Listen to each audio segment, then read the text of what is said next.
आखिर क्या राहुल गांधी ने किया लगातार जिससे आपको लगता है कि कांग्रेस इस हालत तक पहुंच गई है, आप जैसे वरिष्ठ नेता जो हैं वो पार्टी छोड़ रहे हैं?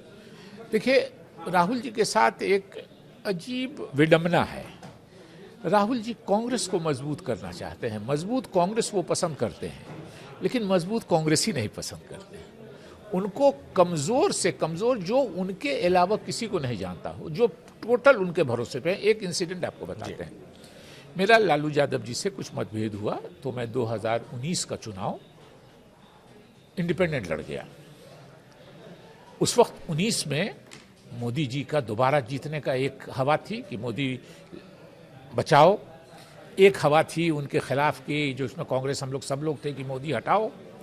और उस बीच से एक तीसरी लाइन निकाल के मुझको इंडिपेंडेंट में मधुबनी में 1.25 लाख से ज़्यादा वोट मिला। मैं आभारी हूँ मधुबनी के कांग्रेस जनों का कि 95% कांग्रेसियों ने मुझको वोट दिया, और जिन्होंने नहीं भी दिया उन्होंने खुल के खिलाफ नहीं किया।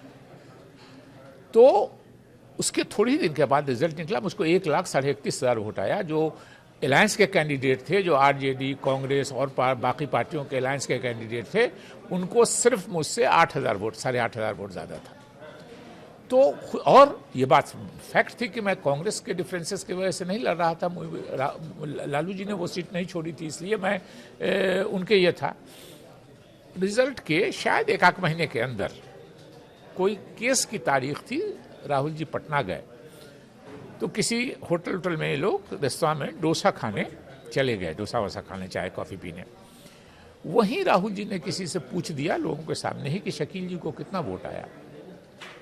तो किसी ने कहा कि वोट तो सर बहुत आया, 1.25 लाख से ज़्यादा वोट आया। तो जैसे अपने पार्टी के आदमी को होता था कि खुशी होनी चाहिए, उनको जिसने भी देखा उसने कहा कि उनको लगा कि जैसे उनको शौक लग गया कि इतना वोट कैसे आ गया। तो ये है कि उनको कांग्रेस मजबूत चाहिए, लेकिन कांग्रेसी कमज़ोर चाहिए।